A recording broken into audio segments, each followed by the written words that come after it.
মেয়ে হয়ে জন্ম নেওয়াটা কোনো পাপের না, সেটা আমি মনে করি। কিন্তু মেয়ে হয়ে বেঁচে থাকাটা সেটা বড় কষ্টের। হ্যাঁ, যতদিন তুমি বাবা মার কাছে থাকো ততদিন খুব ভালো থাকা যায়।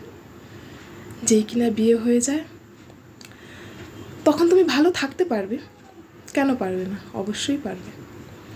তোমার মনের ইচ্ছা, তোমার শখ, শান্তি, তুমি কি চাও সেইগুলো যদি তুমি বিসর্জন দিতে পারো তবে অবশ্যই তুমি ভালো থাকতে পারবে।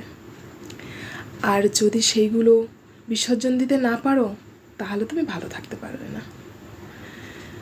শ্বশুরবাড়িতে ভালো রেস্টুরেন্টে যাব, আমি ঘুরতে যাব, এগুলো বলা যাবে না।